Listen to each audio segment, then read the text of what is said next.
네, 안녕하세요. 유니크 보이스입니다.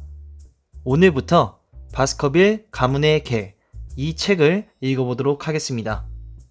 차례는 총 15개 단락으로 구분이 되어 있고요. 3개의 단락씩 잘라서 영상을 올려보도록 하겠습니다. 그럼 지금부터 바스커빌 가문의 개, 첫 번째 영상 시작하겠습니다. 셜록 홈즈. 밤을 샌 날이 아니라면 을에 느지막이 일어나는 셜록 홈즈가 식탁에 앉아서 조반을 들고 있었다.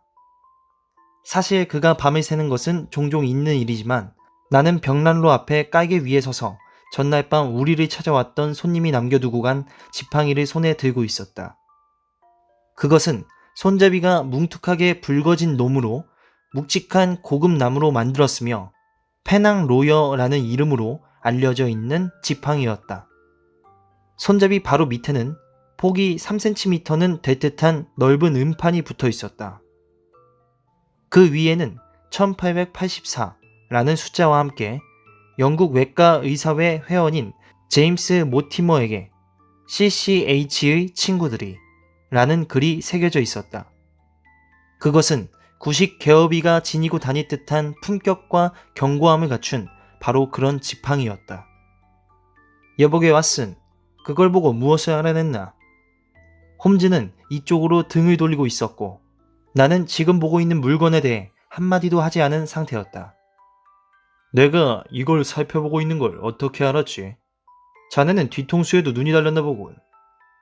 글쎄, 반들반들 윤이 나는 은재 커피 주전자가 하나 앞에 놓여있긴 하지. 홈즈가 말했다.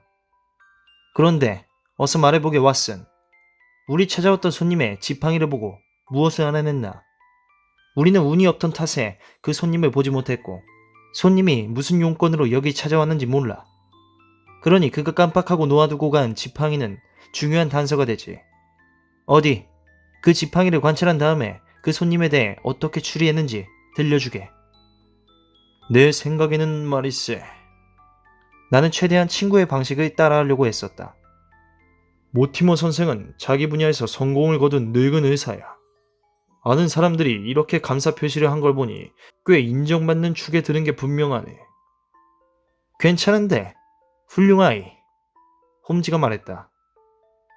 또 모티머 선생은 걸어서 왕진 다니는 일이 많은 시골의 개업이 가능성이 높아. 그건 왜? 왜냐하면 이 지팡이는 원래 아주 근사한 물건이었는데 지금은 상당히 닳았거든. 그런데 도시의사가 이런 걸 가지고 다닐 리는 없을 것이네. 지팡이의 끝이 두툼한 쇠 물미에 닿는 정도를 봐선 이걸 들고 꽤 많이 걸어다닌 게 분명해. 완벽하군. 홈즈가 말했다. 그리고 또 CCH의 친구들이라는 글이 여기 있네. 나는 이 H가 지역의 무슨 수력단체 같은 걸 가리킨다고 생각하네. 모티머 선생이 이 단체의 회원을 수술해줬거나 했겠지. 그래서 치료받은 사람이 작은 선물로 성의 표시를 한 것이 틀림없어. 정말이지 왓슨, 감탄하지 않을 수 없군. 홈즈는 말하며 자리에서 일어나 담뱃불을 붙였다. 한 가지 꼭 말해두고 싶은 게 있다네. 자네는 여태까지 훌륭하게 설명하면서도 습관적으로 자신의 능력을 과소평가해왔어. 하지만 내가 변변찮은 성공이나마 거두게 된 것은 자네에게 힘입은 바가 크지. 자네는 스스로 빛을 내는 존재는 아닐지 몰라도 빛을 끌어당기는 능력을 가지고 있네. 개 중에는 천재성을 갖고 있지는 않지만 천재를 자극하는 범상치 않은 능력을 발휘하는 이들이 있지. 고백컨대 친애하는 벗이여. 나는 자네에게 큰 빚을 지고 있다네. 홈즈에게 이런 말을 들은 것은 처음이었는데 사실 나는 그 말을 듣고 벅찬 기쁨을 누를 길이 없었다. 그의 논리정연한 방식에 대한 나의 감탄과 그것을 만천하에 알리려는 나의 노력에 대해 홈즈 자신은 항상 무관심한 태도를 취했고 나는 그 때문에 심술이 난 적이 한두 번이 아니었기 때문이다. 또 내가 그의 체계에 완전히 통달하여 그것을 적용하는 데 있어 그의 인정을 받을 정도가 되었다고 생각하니 마음 뿌듯하기 짝이 없었다. 이제 그는 내 손에서 지팡이를 받아들고 육안으로 몇 분간 요모조모 살폈다. 그리고 흥미를 느끼는 듯 창가로 가더니 담배를 내려놓고 확대경을 통해 그곳을 다시 들여다보았다. 별건 아니지만 재미있군 그래. 홈즈는 즐겨 앉는 긴 의자에 자기 자리로 돌아가며 말했다. 지팡이에는 한두 가지 표시가 분명하게 남아있네.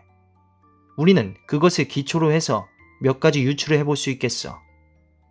내가 못 빠뜨린 거 있나? 나는 의기양양하게 물었다. 중요한 점은 내가 다 지적을 했을 텐데. 여보게 왓슨, 유감스럽지만 자네가 내린 결론은 결함투성이로 보이네. 솔직히 말하면 아까 내가 자네에게 자극받는다고 했던 말의 의미는 자네가 범한 오류를 주목하는 과정에서 진실에 이끌리는 일이 종종 있었다는 의미였어. 물론 이번에 자네가 완전히 틀린 건 아니야. 어제 온 손님은 시골 의사임이 틀림없어. 그리고 아주 많이 걸어다니는 사람이고 말이지. 그럼 내 말이 맞지 않는가? 거기까지는 그렇지. 하지만 그거 말고 다른 게 더 있나? 물론 그렇다네 왓슨. 예를 들면 의사에 대한 선물 증정은 수렵단체보다는 병원에서 이루어질 가능성이 더 높지. CC라는 머리 글자를 병원 하우스피럴 앞에 놓으면 체링 크로스 병원이라는 단어가 아주 자연스럽게 떠오르거든. 그럴듯하군 그래. 일단 가능성은 그쪽 방향에 있네. 그리고 이것을 유효한 가설로 받아들일 때 우리는 어제 온 손님의 정체에 대해 추측할 수 있는 새로운 근거를 갖게 되지. 좋아. 그러면 CCH가 체링 크로스 병원을 말한다고 치고 그 다음에는 어떻게 추리하지? 그 다음에 뭐 생각나는 거 없나? 자네는 내 방법론을 알고 있어. 그것을 적용해보게. 내가 생각할 수 있는 건 모티머 선생이 시골로 내려가기 전에 분명히 도시에 근무했을 거라는 정도인걸. 내 생각엔 그보다는 좀 더 과감하게 추측할 수 있을 것 같네. 이 지팡이에 대해 이런 식으로 생각해보세. 즉, 이런 선물을 하는 것이 주로 어느 때일까? 친구들이 돈을 모아 마음의 표시를 하는 것이 어느 때일까? 그것은 분명 모티머 선생이 개업을 하기 위해 병원을 그만둘 때였을 걸세. 우리는 선물 증정이 있었다는 사실을 알고 있네. 또 그가 도시 병원에서 시골 의원으로 옮겼다고 확신하고 있지. 그러면 선생이 도시의 병원을 그만둘 때 선물 증정이 있었다고 추리할 수 있지 않겠나? 그럴듯하군. 그리고 모티머 선생이 그 병원의 정교수였을 리는 없네. 왜냐하면 런던에서 웬만큼 자리 잡은 의사가 아니고선 그런 자리를 차지할 수 없으니까 말일세. 또 그런 위치에 있는 사람이라면 뭐하러 시골로 내려가려 하겠나? 그러면 그는 체링 크로스 병원에서 어떤 위치에 있었을까? 모티머 선생이 그 병원에서 근무했지만 정교수는 아니었다면 그는 고작 내과나 외과 레지던트였을 것일세. 그것은 실습 학생보다 별로 나을 게 없는 위치지. 그리고 그는 5년 전 지팡이에 새겨진 해에 병원을 그만두었어. 여보게 왓슨, 이렇게 되면 자네가 말한 늙고 근엄한 개업인은 온데간데 없이 사라지고 사람 좋고 별 야심 없고 정신을 홀랑 빼놓고 다니는 30 미만의 젊은 친구가 나타나네. 또 그에게는 애견이 한 마리 있다네. 대충 테리어보다는 크고 매스티프보다는 작은 개라고 말할 수 있지. 나는 못 믿겠다는 듯이 웃었고 셜록 홈즈는 몸을 젖히고 담배 연기를 물결치는 고리 모양으로 만들어 천정을 향해 뿜어냈다. 개에 관해서라면 확인할 길이 없네. 나는 말했다. 하지만 자네가 말한 나이와 경력을 갖춘 실제 인물을 찾아보는 건 그리 어려운 일이 아니지. 나는 의학 서적을 꽂아둔 작은 서가에서 의협 사전을 꺼내 모티머라는 성을 찾아보았다. 모티머 씨는 여럿이지만 어제 우리 찾아온 손님으로 생각되는 이는 단 한 사람이었다. 나는 그의 기록을 소리내어 읽었다. 영국 외과 의사회의 제임스 모티머, 대번주 다트무어 그린펜 구, 1882년부터 1884년까지 체링크로스 병원에서 외과 레지던트로 근무. 질병은 전도 상태인가? 라는 논문으로 잭슨상 비교 병리학 부문에서 수상. 스웨덴 병리학회의 통신회원. 격세 유전의 돌연변이. 인간은 진보하는가? 의 저자. 하이베로 소슬리 그린펜의 의무관. 여보게 왓슨, 지방의 수렵단체 얘기를 빼면 말일세. 홈즈는 장난스럽게 웃으며 말했다. 어제 온 손님이 시골 의사일 거라는 자네 추측은 정확히 들어맞았군.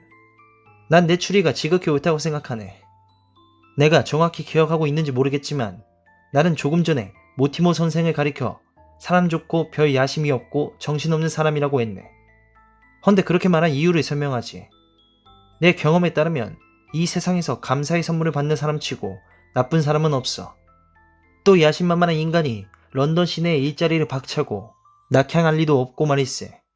또 자네 방에서 1시간이나 기다린 뒤에 명함 대신 지팡이를 놓고 간 걸 보면 정신을 빼놓고 다니는 사람임에 틀림없지 않은가. 그러면 걔는 이 지팡이를 물고 주인 뒤를 따라다니는 습관이 있네. 지팡이가 무겁기 때문에 걔는 가운데 부분을 꽉 물어야 하지. 여기 걔의 이빨 자국이 아주 선명하게 보이는군.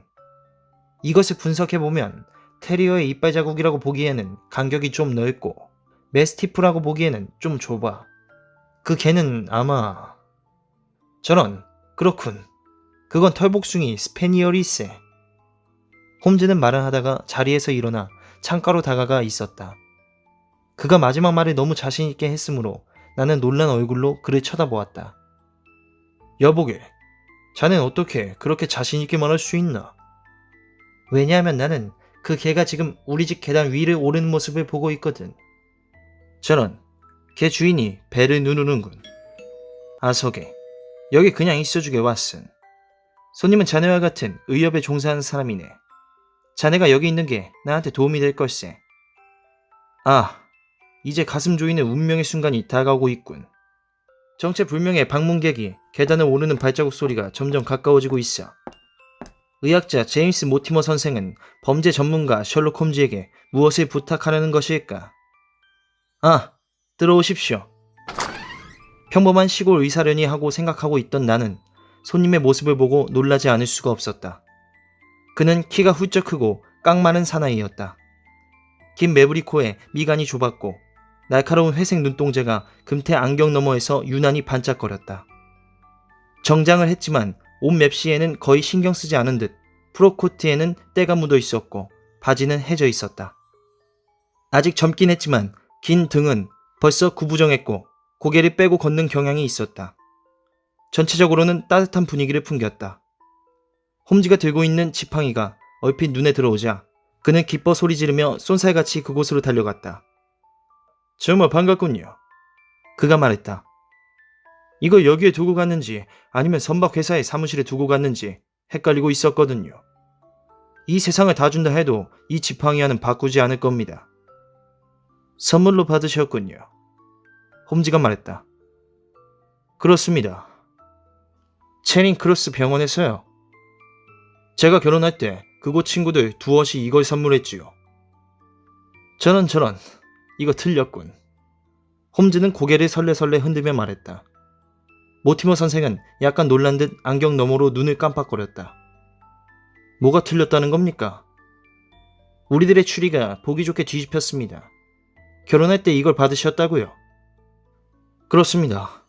난 결혼하면서 이 병원을 그만두었고 그와 함께 교수 전문의가 되려는 꿈도 물거품이 되었죠. 그건 제 힘으로 가정을 꾸려야 했기 때문이었습니다. 아, 그렇군요. 결국 우리가 그렇게 많이 틀린 것은 아닙니다 그려. 홈즈가 말했다. 그러면 제임스 모티머 박사님. 아닙니다. 그냥 모티머 선생이라 불러주십시오. 저는 단지 외과 의사회 회원일 뿐입니다. 그리고 명민한 과학자 정신의 소유자임에 틀림없으시지요. 그저 과학을 즐길 뿐이지요. 드넓은 미지의 바닷가에서 조개 껍질을 줍는 사람입니다. 홈즈 선생님. 저와 지금 말씀을 나누고 있는 분이 셜록 홈즈 선생 아니십니까? 그렇습니다. 이쪽은 제 친구 왓슨 박사입니다.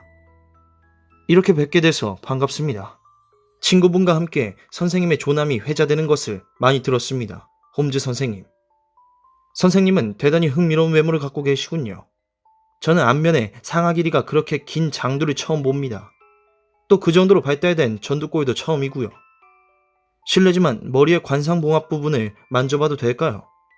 어느 인류학 박물관이든 선생의 두개골 모형을 가져다 놓으면 훌륭한 장식이 될 겁니다. 듣기 좋은 말을 하려는 것이 아니라 정말 선생님의 두개골은 탐이 납니다. 셜록 홈즈는 이 특이한 손님을 의자에 앉혔다. 저도 그렇지만 모티머 선생도 무엇을 한번 시작하면 거기에 아주 푹 빠지시는 분인 것 같습니다. 홈즈는 말했다. 검지손가락을 보니 권련을 피우시는 분이 분명하군요. 어서 한 대 태우십시오. 모티머 선생은 종이와 담배를 꺼내더니 교묘한 손놀림으로 순식간에 담배를 말았다. 가늘게 떠는 그의 긴 손가락은 곤충의 더듬이처럼 예민해 보였다. 홈즈는 침묵하고 있었지만 쏘는 듯한 시선은 그가 이 묘한 손님에게 흥미를 느끼고 있다는 것을 보여주고 있었다. 홈즈가 마침내 입을 열었다. 물론 선생께서는 제 두개골이나 관찰할 목적으로 어젯밤과 오늘 연속해서 이곳을 찾는 영광을 베푸신 건 아니겠죠. 아, 그런 건 아닙니다. 물론 홈즈 선생님의 두상을 관찰할 기회를 갖게 된 것이 기쁘긴 합니다만, 홈즈 선생님, 저 자신이 별로 쓸모있는 사람이 못 된다는 사실을 깨달았기 때문입니다. 저는 갑자기 아주 중대하고 또 이상한 일을 겪게 되었습니다. 저는 선생님이 유럽 제2의 전문가라는 사실을... 저런, 모티머 선생. 그런데 유럽 제1이라는 영광을 차지한 사람이 누구인지 물어봐도 되겠소? 홈즈는 약간 무뚝뚝하게 물었다. 엄밀한 과학적 정신의 소유자에게 베르티용의 작업은 항상 강렬한 호소력을 갖습니다. 그렇다면 그 사람한테 가서 상담받는 게 더 낫지 않을까요? 홈즈 선생님, 저는 엄밀한 과학적 정신의 소유자에게 그렇다고 말씀드렸습니다. 그러나 현실의 문제에 관해서는 선생님이 단연 최고이십니다. 제가 아무 생각 없이 여기 찾아온 것은... 잠깐, 모티머 선생. 홈즈는 말했다. 이제 본론으로 들어가는 것이 어떨까요? 제 도움이 필요한 문제가 어떤 것인지 간결하게 설명해 주신다면 고맙겠습니다. 바스커비가의 저주. 제 주머니에는 필사한 문서가 하나 들어 있습니다. 제임스 모티머 선생이 말했다. 선생이 이 방에 들어오실 때 그것을 보았습니다. 홈즈가 말했다. 오래된 문서지요. 위조한 것이 아니라면 18세기 초에 작성된 것입니다. 아니, 그걸 어떻게... 그것이 선생의 주머니에서 3에서 4cm가량 빠져나와 있어서 나는 선생이 말하는 동안 계속 그것을 관찰할 수 있었습니다. 문서의 작성 연대를 10년 안팎의 오차 범위 내에서 마치지 못한다면 전문가라고 할 수 없죠. 나는 그런 주제에 대한 논문을 발표한 적도 있는데 그걸 읽어보셨는지 모르겠군요. 나는 그 문서의 작성 연대를 1730년으로 봅니다. 정확한 연도는 1742년입니다. 모티머 선생은 셔츠 주머니에서 문서를 꺼냈다. 이것은 3달 전에 갑자기 비극적인 죽음을 맞이하여 대번 지방을 떠들썩하게 만든 찰스 바스커비 경께서 제게 맡기신 것으로 바스커비가에서 대대로 전해 내려오는 문서입니다. 저는 그분의 주치의이자 친구였습니다. 그분은 강인할 뿐 아니라 매사에 빈틈없고 현실적인 분이셨죠. 또 제가 그렇듯이 그다지 상상력이 풍부한 분은 아니었습니다. 그러나 경은 이 기록을 대단히 심각하게 받아들였고 자신에게 다가올 그런 최후를 마음속으로 예견하고 계셨습니다. 홈즈는 손을 뻗어 문서를 받아들고 그것을 무릎 위에 펼쳐놓았다. 왓슨, 이것 좀 보게. 긴 S와 짧은 S를 번갈아 사용하고 있어. 문서의 작성 연대를 알아보는데 이것도 한 가지 지표가 된다네. 나는 홈즈의 어깨 너머로 잉크색이 바랜 노란 종이를 들여다보았다. 꼭대기에는 바스커빌관이라고 쓰여져 있었고 맨 밑에는 흘려 쓴 글씨로 1742라는 숫자가 큼직하게 박혀 있었다. 이것은 무슨 보고서 같군요. 그렇습니다. 그것은 바스커빌가에 전해 내려오는 어떤 전설에 대한 보고입니다. 하지만 나는 선생께서 상담하고자 하시는 것이 좀 더 현대적이고 실제적인 문제인 줄 알았는데요. 그렇습니다. 아주 현대적이고 실제적일 뿐 아니라 24시간 내에 판단을 내려야 하는 대단히 긴급한 문제입니다. 하지만 이 기록은 짧을 뿐더러 제가 상담하고자 하는 사건과 관계가 깊습니다. 허락해 주신다면 제가 이것을 읽어보겠습니다. 홈즈는 할 수 없다는 듯 의자에 등을 기대고 양손을 포갠 다음 눈을 감았다.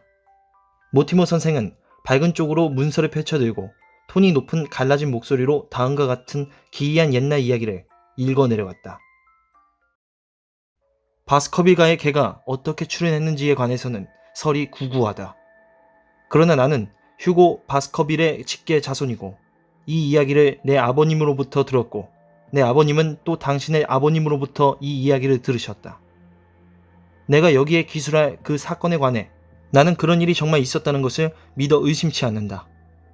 그리고 나는 너희 아들들에게 죄에 대해서 벌을 내리시는 정의의 신께서는 또한 가장 자비롭게 그것을 용서할 수도 있다는 것을, 아무리 호된 저주라도 기도와 속죄로 풀어내지 못할 것은 없다는 것을 알리고자 한다.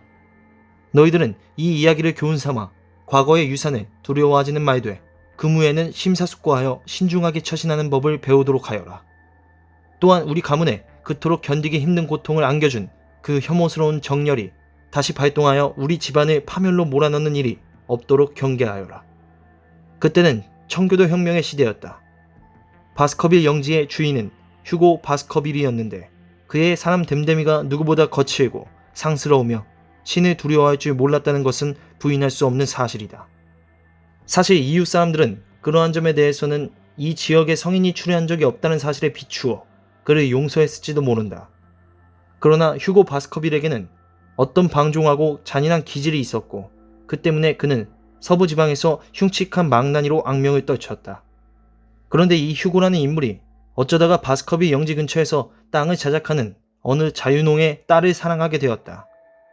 그러나 행실이 바르기로 소문났던 어린 처녀는 휴고의 흉악한 이름을 두려워했던 까닭에 늘 그를 피하곤 했다. 그래서 어느 성 미카의 축일에 휴고는 놀고 먹는 무렵의 친구들을 대여섯 명 대동하고 처녀의 아버지와 오빠들이 집을 비운 틈을 타서 농장을 덮쳐 처녀를 납치했다. 휴고와 그 친구들은 처녀를 바스커빌 저택으로 끌고 와서 2층 방에 가둬놓았고 밤마다 의뢰하던 대로 떠들썩한 술판을 벌였다. 2층의 불쌍한 처녀는 온 신경을 곤두세우고 아래층에서 들려오는 노랫소리와 고함소리, 차마 입에 담지 못할 욕짓거리에 귀를 기울였을 것이다.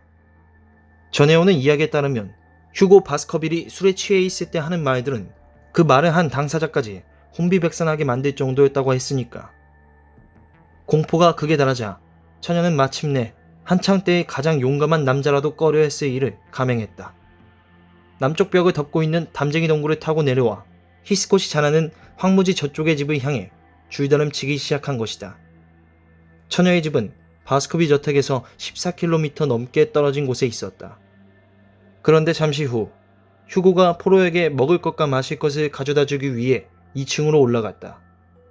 그러나 새장은 텅 비고 새는 날아가고 없었다.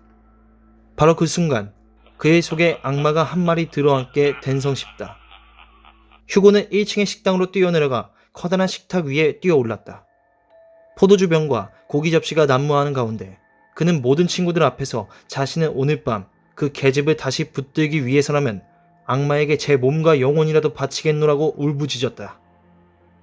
흥청망청 즐기던 객들이 주인의 폭풍 같은 분노 앞에서 놀라 멍하니 서 있는 동안 그 중에서 좀 더 악질적인 자가, 아니 좀 더 술에 취한 자였는지도 모르겠다만 사냥개를 풀어놓으라고 외쳤다.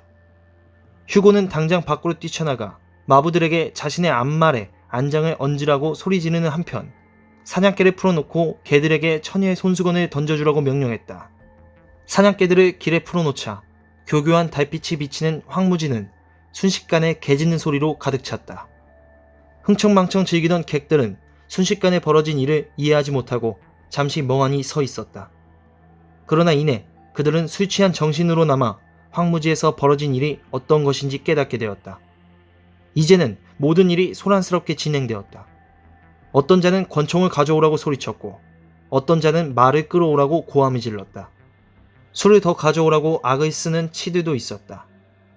그러나 마침내 어느 정도 정신이 들자 도합 13명의 망나니들은 말을 타고 추적에 나섰다. 달은 휘영청 밝았고 이들은 처녀가 제 집에 가기 위해 PC 테케슬이라고 짐작되는 길로 나란히 말을 타고 내달렸다.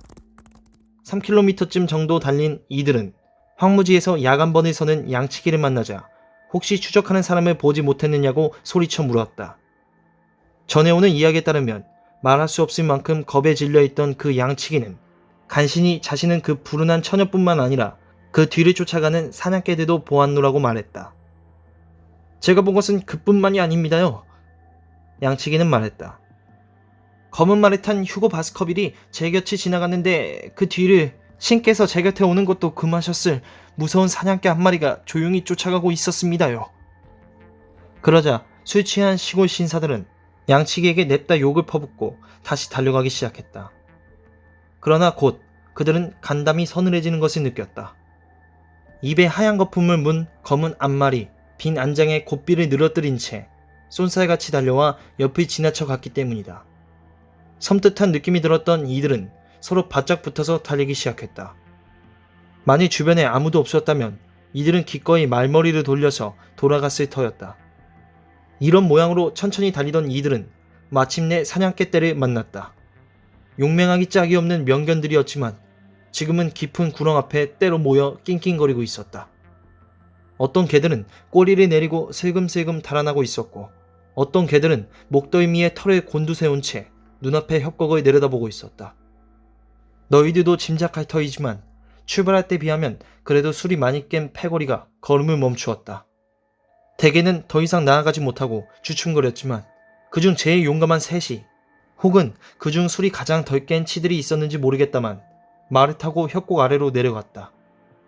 협곡은 널따란 평지로 통해 있는데 그곳에 이름 모를 옛사람들이 세워놓은 거대한 선돌 2개가 놓여 있었다. 그 돌은 아직도 그곳에 가면 볼 수 있느니라. 휘영청 달은 밝은데 빈터 한가운데는 불운한 처녀가 피로와 공포에 인해 숨이 끊어진 채 쓰러져 누워 있었다. 그러나 용감무쌍한 새 술꾼을 기겁하게 만든 것은 처녀의 시체도 그 옆에 누워있는 휴고 바스커빌의 시체도 아니었다. 그것은 휴고의 몸뚱이를 딛고 올라서 그의 목을 물어뜯고 있는 무시무시한 짐승이었다. 덩치가 산만한 검은 짐승은 생김새는 사냥개 같았지만 세상의 그 어느 개보다도 컸다. 그리고 세 사람이 쳐다보고 있는 동안에도 그것은 휴고 바스커빌의 목덜미를 물어뜯고 있었다. 그러다 그 짐승이 불길이 이는 눈과 피에 젖은 턱을 들어 세 사람을 바라보자 이들은 공포에 찬 비명을 지르며 말머리를 돌려 달아났다. 세 사람은 끊임없이 비명을 지르며 황무지를 가로질러 36개의 주랭랑을 놓았다. 전해오는 이야기에 따르면 셋 중 하나는 그날 밤 안으로 죽었고 나머지 둘은 남은 평생을 폐인으로 지냈다고 한다. 아들들아, 바로 이것이 그 후부터 우리 가문에 그토록 큰 재앙을 가져왔다는 그 사냥개의 출현에 관한 이야기다. 내가 이 이야기를 굳이 기록해두는 것은 막연한 짐작과 추측으로 아는 것보다는 한 점 의혹 없이 밝히 아는 것이 두렵기 때문이다. 또 우리 가문에서 유난히 많은 사람들이 원인 모르게 급사하거나 사고사를 당하는 불운을 겪는 것은 부인할 수 없는 사실이기도 하다. 그러나 우리는 우주 만물을 주재하시는 분의 무한한 자비로움에 몸을 의탁할 수 있으니 그분께서는 선어대 아래의 죄 없는 후손들을 언제까지나 벌하려고 하지는 않을 것이다. 아들들아, 이로써 나는 너희들에게 악의 세력이 승하는 밤 시간에는 부디 황무지를 나가는 일을 삼가해 줄 것을 간곡히 권유하노라. 휴고 바스커빌의 후손으로 태어난 로저와 존에게, 누이 엘리자베스에게는 이 이야기를 반드시 비밀로 할 것을 당부하며. 모티머 선생은 이 기이한 이야기를 읽기를 마친 다음 안경알을 이마 위로 밀어 올리고 셜록 홈즈를 건너다 보았다. 홈즈는 하품을 하고 담배꽁초를 벽난로 속에 던져 넣었다. 그런데요. 홈즈가 말했다. 재미있는 이야기 아닙니까? 옛날 이야기를 수집하는 취미가 있다면. 모티머 선생은 주머니에서 꼬깃꼬깃 접은 신문지를 꺼냈다. 홈즈 선생님, 그러면 좀 더 최근의 사건에 대해 알려드리겠습니다. 이것은 올해 5월 14일자 대번주 소식입니다. 그 며칠 전에 찰스 바스커빌 경이 급사한 사건에 대한 간략한 기사가 실렸습니다. 내 친구는 집중하는 표정으로 자세를 고쳤다. 손님은 안경을 고쳐 쓰고 다시 읽기 시작했다. 최근 찰스 바스커빌 경이 갑작스럽게 사망한 사건으로 인해 대번주 전체가 술렁이고 있다. 찰스 경은 다음 선거에서 자유당을 대표하여 중부 대번 지역구에서 출마할 유력한 후보로 꼽혀온 인물이기도 하다.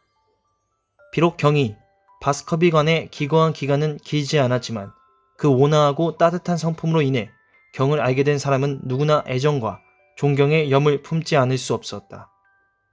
신흥 졸부들이 양산되는 이 시대에 대번주의 유서 깊은 가문의 후손이 스스로 재산을 일구어 한때 몰락했던 가문을 일으켜 세우기 위해 이곳에 다시 돌아온 것은 훈훈한 화제거리였다.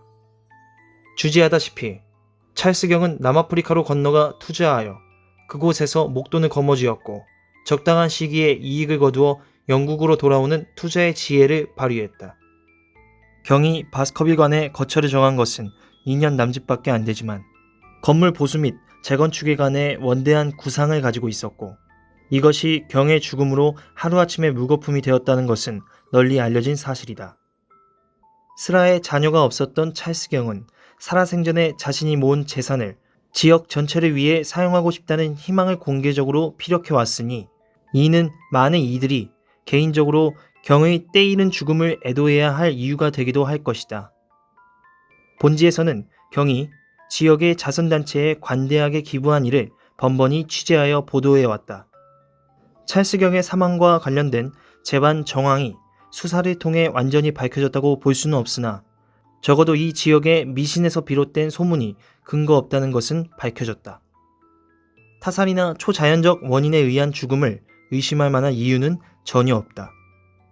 일찍이 상처한 찰스경은 남다른 기질의 소유자라고 할 수 있을 터인데 재산이 적지 않음에도 검소하게 생활해왔고 바스커빌관에도 베리모어 부부 두 사람을 각각 집사와 가정부로 두었을 뿐이다. 베리모어 부부를 비롯하여 찰스경의 여러 친구들은 경의 건강이 한동안 좋지 않았고 특히 심장에 이상이 있었다는 사실을 이구동성으로 증언하고 있다. 경은 안색이 나빴고 호흡곤란과 갑작스러운 우울증의 발병으로 고통받아 왔다고 한다. 고인의 친구이자 주치의인 제임스 모티머 박사도 같은 증언을 했다. 사건 자체는 단순하다. 찰스 바스커빌 경은 밤마다 잠자리에 들기 전에 바스커빌관의 유명한 주목 산책로를 거니는 버릇이 있었다. 베리모어 부부의 증언에 따르면 이것은 경의 오랜 습관이었다. 5월 4일 찰스 경은 베리모어 집사에게 다음날 런던에 갈 예정이니 짐을 꾸려 놓으라고 지시했다. 그리고 그날 밤 경은 밖에 나갔다. 경은 야간 산책을 하면서 도중에 담배를 피우는 습관이 있었기 때문이다. 그러나 경은 집에 돌아오지 않았다.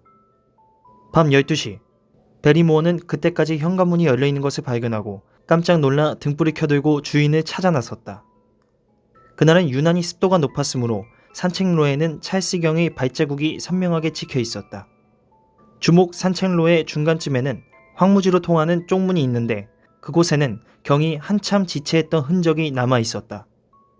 그러나 경은 다시 길을 따라 내려갔고 산책로가 끝나는 지점에서 경의 시신이 발견되었다.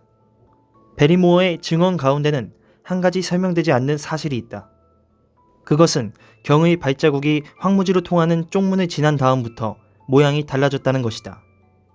거기서부터는 마치 발꿈치를 들고 걸은 것처럼 보였다고 한다.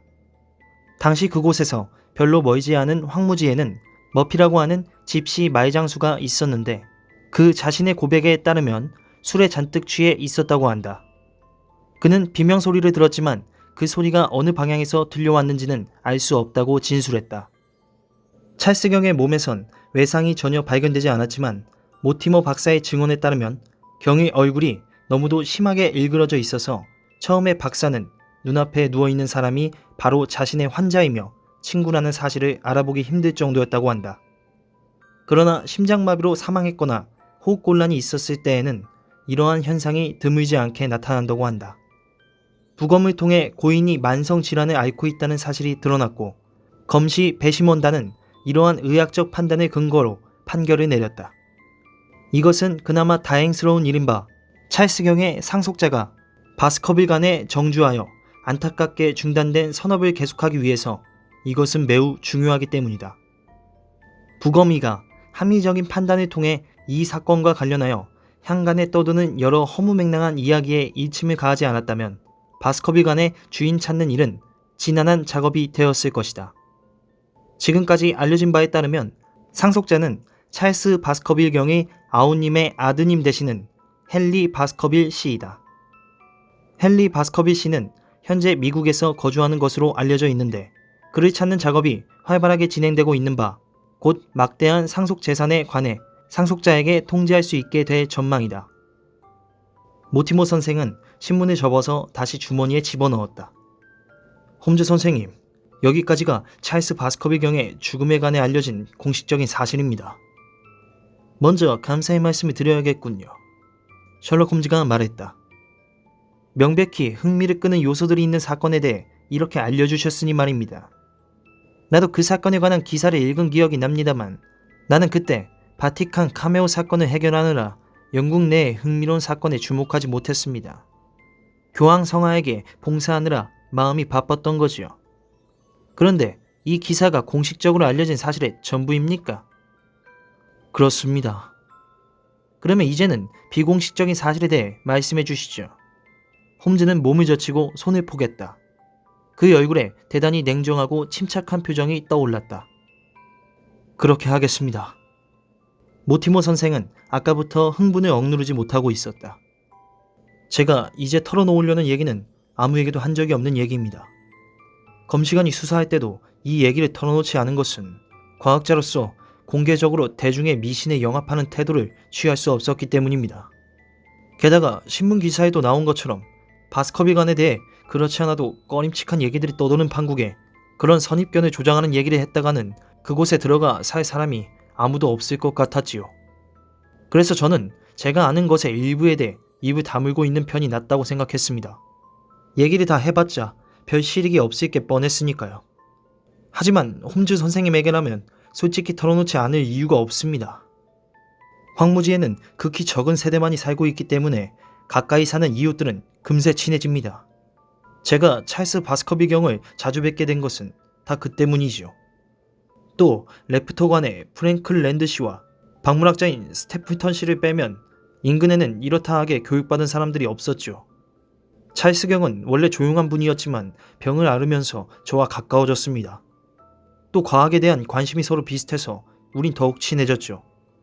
그분은 남아프리카에서 상당한 양의 과학적 정보를 수집해 오셨습니다. 그래서 우리는 저녁 때 만나서 부시맨과 호텐토트 부족 간의 비교 해부학에 대해 토론하며 즐거운 시간을 보낸 적이 많았지요. 지난 몇 달 동안 제 눈에는 찰스 경의 신경이 점점 날카로워져서 폭발 직전의 상태에 이른 것이 분명하게 보였습니다. 찰스 경은 가문에 내려오는 전설을 마음속으로 심각하게 받아들이고 있었지요. 경이 영지안을 산책하긴 했지만 한밤중에 당신을 황무지로 유혹할 만한 것은 전혀 없었는데도 말입니다. 선생님은 이해하기 힘드시겠지만 그분은 바스커빌가의 후손들에겐 어떤 두려운 운명이 예비되어 있다는 것을 마음 깊이 확신하고 있었습니다. 경은 윗대 조상들의 기록만 봐도 알 수 있다고 생각하셨죠.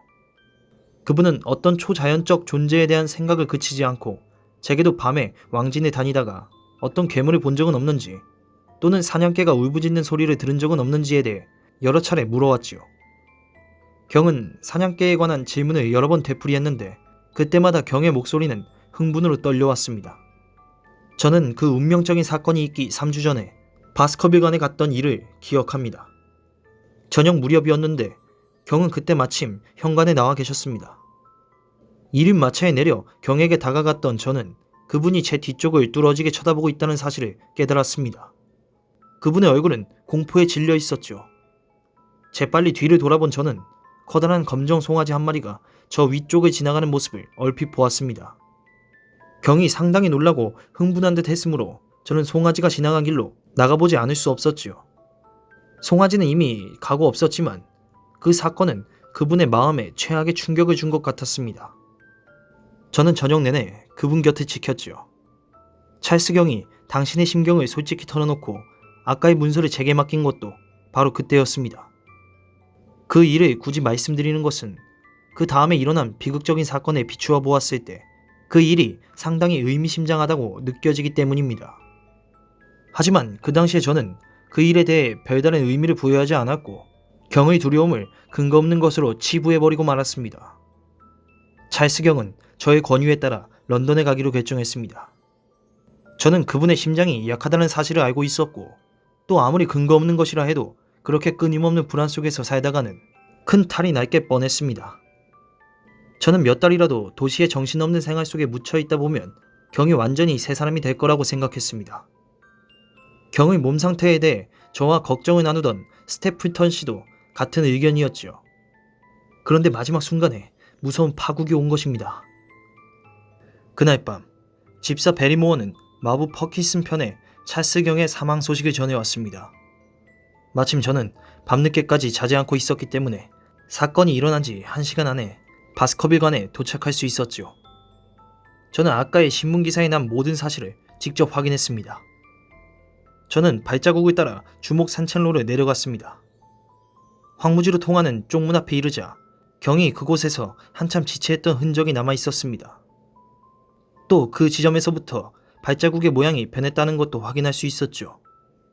저는 자갈이 깔린 길 위에 집사의 발자국 외에 다른 사람의 발자국은 없다는 것까지 눈여겨본 다음에 조심스럽게 시신을 검사하기 시작했습니다.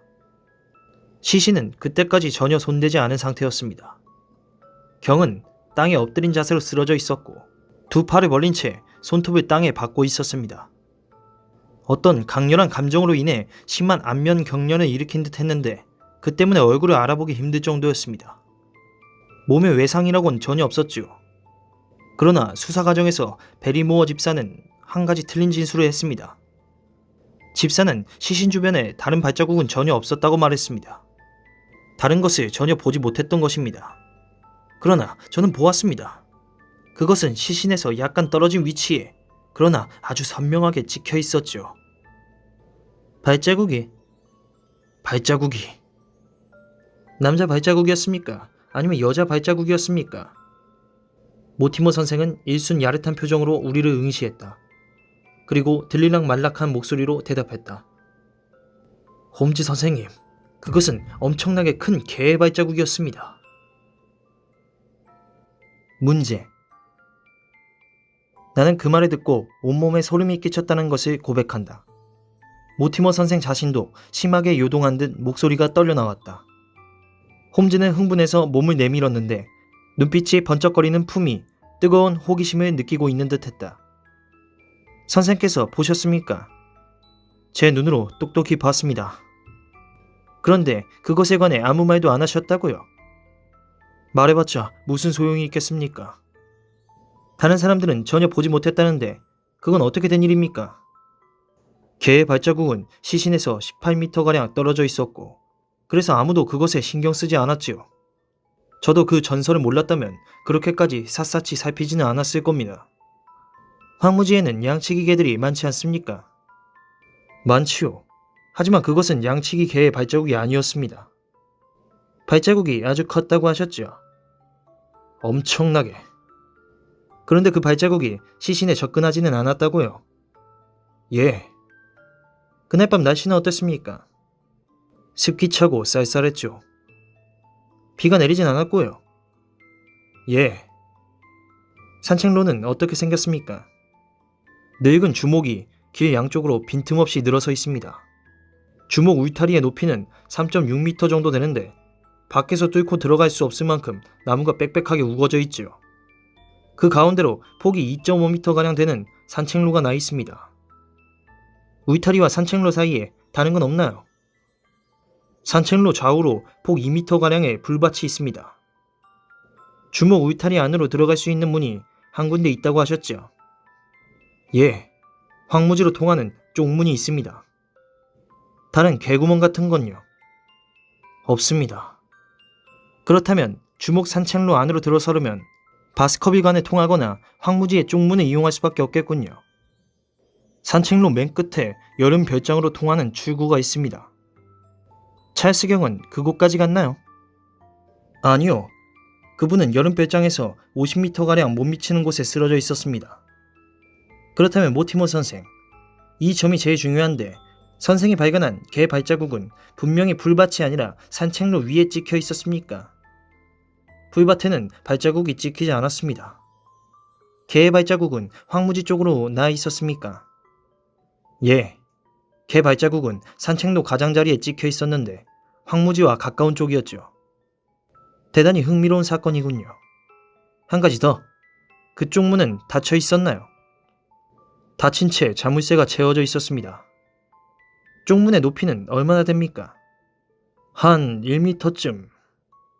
그러면 그 문을 뛰어넘는 건 식은 죽 먹기겠군요. 예. 그러면 쪽문 옆에 다른 발자국은 없었습니까? 특별한 건 없었습니다. 맙소사, 그곳을 조사해 본 사람이 없었나요? 아니요. 제가 조사해 보았습니다. 그런데 아무것도 없었다고요? 그게 정말 이상했습니다. 찰스경은 그곳에서 5분이나 10분가량 지체했던 것이 틀림없었거든요. 그걸 어떻게 알았죠? 그분의 시가에서 떨어진 담뱃재가 수북했으니까요. 훌륭해요. 탐정 못지 않군요. 그런데 발자국은? 찰스경은 쪽문 옆에 자갈길에 자신의 발자국을 무수히 남겨놓았습니다. 하지만 다른 사람의 발자국은 눈에 띄지 않았습니다. 셜록 홈즈는 못 참겠다는 듯 무릎을 쳤다.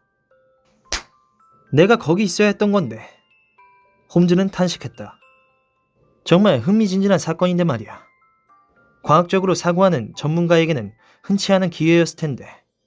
내가 그 자갈길 위에 있었더라면 수많은 것을 읽어냈겠지만 지금 그 길은 빗물에 씻기고 호기심에 가득한 농부들의 발에 짓밟힌 지 오래일 테니. 아, 모티머 선생. 모티머 선생. 왜 날 부르지 않으셨소? 보이지 못할 의욕이 너무나 많군요. 홈즈 선생님, 제가 선생님을 불렀다가는 세상이 다 그 일을 알게 되었을 겁니다. 하지만 아까 말씀드렸다시피 저는 그렇게 되는 것을 원치 않습니다. 게다가 무슨 말이기에 그렇게 망설이십니까? 아무리 명석하고 경험이 풍부한 탐정이라 할지라도 어떻게 손 써볼 수 없는 영역이 있으니까요. 그것은 어떤 초자연적인 존재가 있다는 의미입니까? 아니, 꼭 그런 것은 아닙니다. 아니요, 선생은 그런 생각을 하고 있는 것이 분명하군요. 홈즈 선생님, 그 비극적 사건이 있은 후에 저는 자연적 법칙과 도저히 양립할 수 없는 몇몇 사건들에 대한 이야기를 듣게 되었습니다. 예를 들면 그 무서운 사건이 있은 뒤에 저는 황무지에 어떤 괴물이 출현했다는 얘기를 들었습니다. 그것은 과학적으로 확인된 어떤 짐승과도 닮지 않은 바스커빌가의 전설에 나오는 악마라고 할 수밖에 없는 괴물이었죠. 그 괴물을 목격한 사람들은 이구동성으로 그것이 엄청나게 크고 빛을 뿜어내는 유령 같은 짐승이라고 했습니다. 저는 목격자들을 일일이 만나보았지요. 그중 한 사람은 완고하기 짝이 없는 시골 사람이고 또 한 사람은 편자공, 또 한 사람은 황무지의 농사꾼이었는데 한결같이 무서운 유령을 보았다고 하더군요. 그들이 본 것은 전설에 나오는 지옥의 개, 바로 그것이었습니다. 분명한 것은 현재 그 지역에 공포심이 만연해 있다는 것입니다. 소심한 치들은 밤중에 황무지를 지나다니지도 못하지요. 그러면 과학을 신봉하는 모티머 선생께서는 그 짐승이 초자연적 존재라는 얘기를 믿으십니까? 도대체 뭘 믿어야 할지 모르겠습니다. 홈즈는 어깨를 으쓱했다. 지금까지 내 조사는 이 세계에 한정된 것이었습니다. 홈즈는 말했다. 나는 합리적인 방식으로 악에 맞서왔고 그래서 악마와 싸우는 일은 내게 지나치게 야심에 찬 과제일 것 같습니다. 하지만 선생도 개 발자국이 물리적으로 존재했다는 점은 인정하시겠죠? 전설 속의 개도 물리적으로 존재했으니 한 남자의 목덜미를 물어뜯을 수 있었겠죠. 하지만 그 개는 또한 악마적이기도 했습니다. 이제 보니 선생은 초자연주의의 편으로 넘어간 것이 틀림없습니다 그려. 하지만 모티머 선생, 그런 생각을 가지고 있으면서 나에게 상담하러 온 이유는 대체 무엇입니까? 찰스경의 죽음에 대해 조사해봤자 소용없다고 해놓고 이제 와서 뒤늦게 조사를 의뢰하는 겁니까? 저는 찰스경의 죽음에 대해 조사해달라고 말한 적이 없습니다. 그러면 어떻게 도와드릴까요? 헨리 바스커빌 경이 워털루역에 도착하면 제가 어떻게 해야 하는지에 대해 조언해 주십시오. 모티머 선생은 시계를 들여다보았다. 꼭 1시간 15분 남았습니다. 그분이 상속자인가요? 그렇습니다. 찰스경이 사망한 다음부터 이 젊은 신사분을 찾기 시작했습니다. 알고 보니 캐나다에서 농사를 짓고 있더군요. 우리 손에 들어온 보고서에 따르면 그분은 어느 모로 보나 나무랄 데 없는 분이십니다. 저는 지금 의사로서가 아니라 찰스경의 대리인이자 유언 집행인으로서 말씀드리는 것입니다. 다른 상속자는 없습니다. 우리가 알아낸 바에 따르면 불운한 찰스경은 삼형제의 장남이었습니다. 둘째 아우는 일찍 죽었는데 그가 남겨놓은 혈육이 바로 이 헨리라는 젊은이지요. 막내인 로저는 집안의 골칫덩어리였답니다. 유서 깊은 바스커빌가의 후손으로 태어난 로저는 가문의 전설에 등장하는 휴고 바스커빌과 쌍벽을 이룬다고 할 정도였답니다. 로저는 온갖 못된 짓을 한 끝에 더 이상 이곳 영국에서 살 수 없게 되자 중앙 아메리카로 달아났습니다. 그리고 1876년에 그곳에서 황열병으로 죽었지요. 헨리는 바스커빌가의 마지막 적자입니다. 1시간 5분 뒤에 저는 워털루역에서 헨리경을 만나게 됩니다. 저는 오늘 아침에 헨리경에게서 사우스 햄프턴에 도착했다는 전보를 받았습니다. 자, 홈즈 선생님, 제가 이제 어떻게 하면 좋을까요? 헨리경이 조상 대대로 물려온 그 집으로 들어가면 안 되는 겁니까? 그렇게 하는 게 자연스럽긴 합니다. 하지만 저택에 들어간 바스커빌의 후예는 한결같이 불행한 운명을 맞았습니다. 찰스경이 사망하기 전에 제게 말을 할 수 있었다면 그분은 틀림없이 가문의 유일한 적자이자 거대한 부의 상속자인 헨리경을 그 죽음의 저택으로 데려오지 말라고 했을 것입니다. 하지만 인근의 헐벗은 지역민들의 장래가 바스커빌간의 운명에 달려있는 것도 부인할 수 없는 사실입니다. 바스커빌간을 비우게 된다면 찰스경이 추진해온 모든 자선 사업은 중단되고 말 것입니다. 저는 저 자신의 이해관계로 인해 이 일에 대해 객관적인 태도를 취하지 못할까봐 걱정입니다. 제가 이곳에 찾아와 선생님의 조언을 구하는 것은 바로 그 때문입니다. 홈즈는 잠시 생각에 잠겼다. 간단히 말하면 문제는 이런 것이군요. 홈즈는 말했다. 선생이 보기에 다트무어의 황무지에는 어떤 악마적인 힘이 있어서 바스커빌가 사람이 그곳에 사는 것은 위험하다는 것이죠. 제 말은 적어도 그에 대한 증거가 있다는 것입니다. 좋습니다. 하지만 선생의 초자연주의적인 설명이 맞다면 헨리라는 젊은이는 대번에 있으나 런던에 있으나 위험하기는 매한가지일 것입니다. 악마가 무슨 교구위원회처럼 정해진 지역에만 세력을 행사한다는 것은 어불성설이니까요. 홈즈 선생님, 선생님은 문제를 좀 가볍게 보시는군요. 하지만 선생님께서 그런 일을 직접 접하셨다면 생각이 달라졌을 것입니다. 그러면 선생님께서는 헨리경이 런던에 있으나 대번에 있으나 매일반이라고 생각하시는 건가요? 헨리경은 50분 후에 도착합니다. 어떻게 하는 게 좋을까요? 선생, 우선 마차를 불러서 우리 집 현관문에 긁어대고 있는 저 스페니얼을 데리고 워털루역으로 가십시오.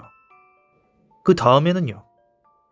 그 다음에는 내가 그 문제에 대한 검토를 끝낼 때까지 헨리 바스커빌경에게 한마디도 하지 마세요.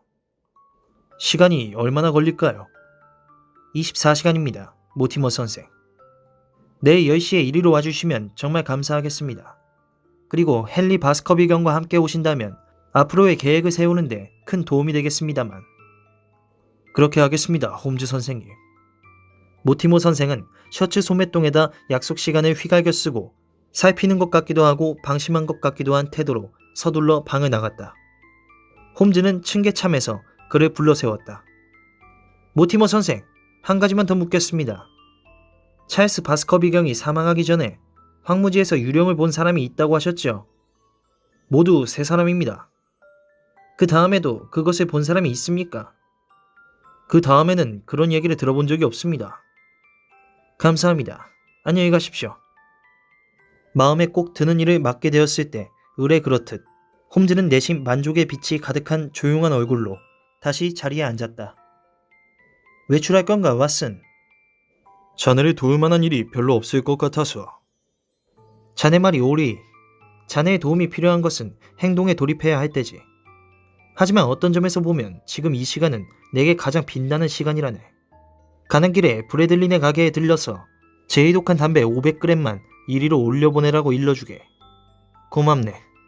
물론 자네가 저녁 때까지 집을 비워주면 편리할 것세. 그리고 밤에 만나서 오늘 아침에 접수한 이 흥미로운 사건에 대한 견해를 나눌 수 있다면 좋겠지. 나는 내 친구가 모든 증거에 편리는 모아 경중을 나누고 여러 가지 가설을 세워본 다음 그것들을 서로 견주어보고 본질적인 것과 사소한 것을 구분하고 판단하는 고도로 집중하는 시간에는 누구의 방해도 받지 않고 혼자 있을 필요가 있다는 것을 잘 알고 있었다. 그래서 나는 하루 종일 클럽에 나가 시간을 보냈고 저녁 늦게야 베이커가로 돌아왔다. 거실에서 홈즈와 다시 마주 앉은 것은 거의 9시가 다 된 시간이었다. 거실 문을 열었을 때 나는 집에 불이라도 난 줄 알았다. 방에는 연기가 자욱해서 탁자 위에 등잔불이 흐려 보일 정도였다. 그러나 방에 들어선 나는 코를 찌르는 매운 연기가 사실은 지독한 담배 연기라는 사실을 깨닫고 마음을 놓았다. 나는 기침을 터뜨렸다. 홈즈가 실내복 차림으로 검은색 도자기 파이프를 입에 문 채 안락 의자에 비스듬히 앉아있는 모습이 연기 속에서 뿌옇게 보였다. 주위에는 종이 두루마리 면 뭉치가 흩어져 있었다. 감기 걸렸나 왓슨? 홈즈가 물었다.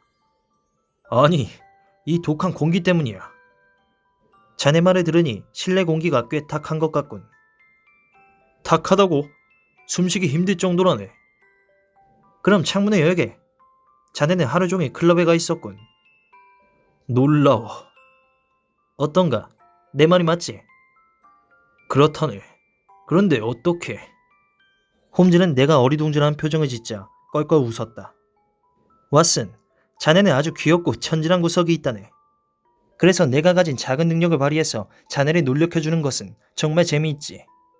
생각해보게. 비가 와서 길이 온통 진창이 된 날, 한 신사가 외출했네. 그런데 그 신사는 모자와 신발에 흙탕물 한 방울 묻히지 않은 깨끗한 모습으로 저녁 때 귀가했어. 하루 종일 어딘가에 틀어박혀 있다가 돌아온 것이 틀림없지. 그런데 그에게는 친한 친구가 없다네.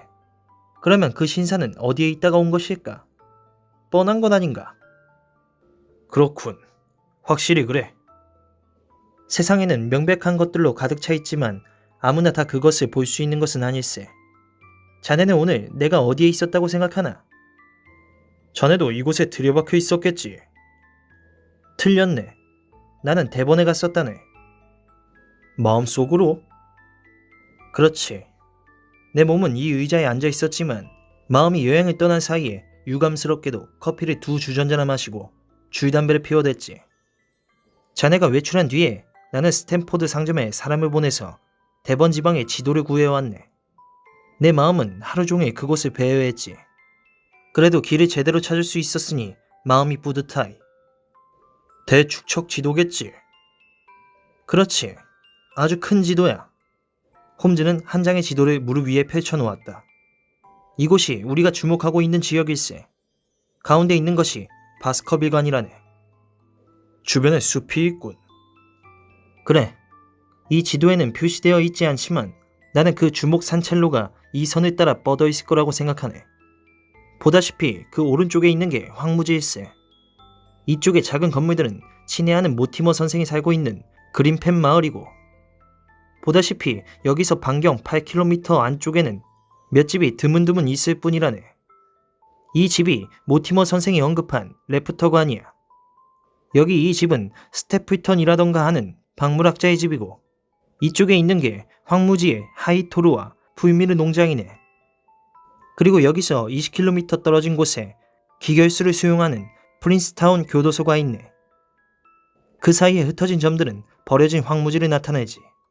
비극이 벌어진 무대가 바로 이곳이고, 그 비극이 어떤 것이었는지 우리가 밝혀내야 할 공간도 바로 이곳이라네. 황량한 곳이겠군. 그래, 무대 장치로는 이상적이지. 만일 악마가 인간사에 간섭하려고 작심했다면 말일세. 그러면 자네도 그 초자연주의적인 설명에 마음이 기운 것인가?